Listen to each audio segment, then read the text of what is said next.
ये यहाँ पर ये कहा जा रहा है, ये जो शब्द है बहुत मार्मिक है।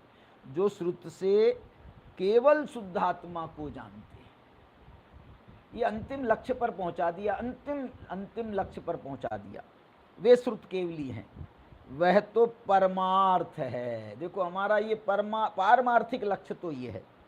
और जो सर्वश्रुत ज्ञान को जानते हैं वे श्रुत केवली हैं, यह व्यवहार है। यहाँ दो पक्ष लेकर परीक्षा करते हैं। उपर्युक्त सर्व, देखो अब इसमें जो है वो जो तीसरी अंतिम लाइन थी ना जिसमें संधि मिलाई थी व्यवहार निश्चय की, सर्व ज्ञान आत्मा है या अनात्मा। यदि अनात्मा का पक्ष लिया जाए तो वह तो ठीक है नहीं, आत्मा ज्ञान तो आत्मा है, क्योंकि समस्त जड़ रूप अनात्मा आकाश आदि 5 द्रव्य हैं, उनका ज्ञान के साथ में तादात्म्य बनता नहीं है, उनमें थोड़ी है ज्ञान, क्योंकि उनमें ज्ञान सिद्ध नहीं है। इसलिए अन्य पक्ष का अभाव होने से ज्ञान आत्मा ही है यह सिद्ध हुआ। इसलिए श्रुत ज्ञान भी आत्मा ही है। ऐसा होने से जो आत्मा को जानता है वह श्रुत केवली है, ऐसा ही घटित होता है। जो कितनी बढ़िया टीका लिखी, बड़ी फ्लो वाली। वह तो परमार्थ ही है। इस प्रकार ज्ञान और ज्ञानी के भेद से कहने वाला जो व्यवहार है, अब आप पूछोगे साहब कि भाई जब ज्ञान जो है वो आत्मा को ही बता रहा है तो आपने ऐसा क्यों कहा निश्चय के लिए कि जो आत्मा को जानता है वो निश्चय श्रुत केवली है, जो ज्ञान को जानता है वो व्यवहार श्रुत केवली है। वो इसलिए कहा है क्योंकि आत्मा से हमारा परिचय नहीं है।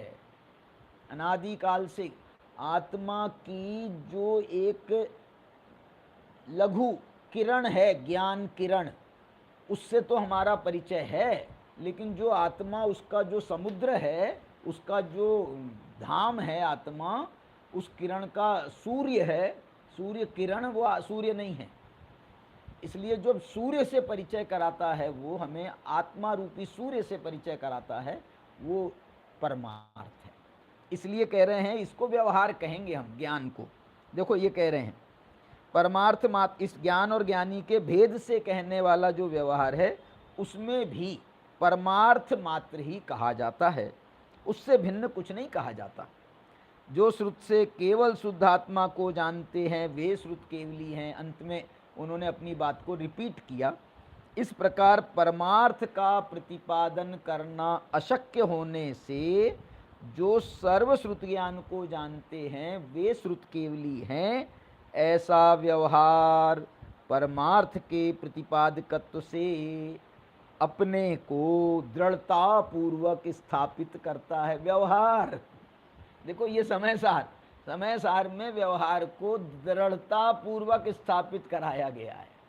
आचार्य कह रहे हैं कि हम व्यवहार को कैसे छोड़ सकते हैं भाई साहब, यदि इसको छोड़ देंगे, व्यवहार को ही हम छोड़ देंगे तो फिर वो परमार्थ तक हमें पहुंचाएगा कौन। जो एड्रेस है ना, एड्रेस वो अच्छे से संभाल के रखना, नहीं तो यदि वो खो गया और तुम नागपुर पहुंच भी गए ना तो आप जो है मेरे पास तक पहुंच नहीं पाओगे। कोई रेलवे स्टेशन में आप जाकर के कहीं भी किसी से पूछोगे भैया और राकेश पंडित जी कहाँ हैं, तो आपको यहाँ तक पहुँचा थोड़ी देगा। आपको उसके लिए एड्रेस चाहिए। एड्रेस ये व्यवहार है, इसलिए ये उसकी उपयोगिता है और उसे यहाँ पर आचार्य ने दृढ़ता पूर्वक स्थापित किया है।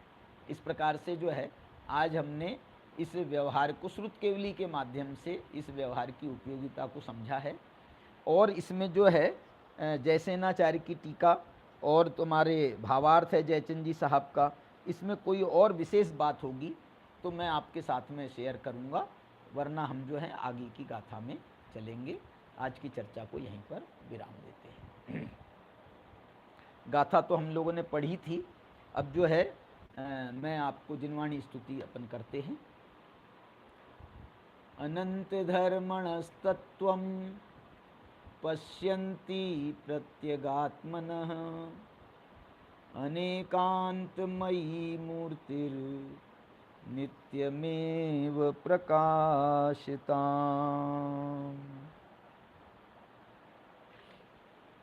जय जिनेन्द्र।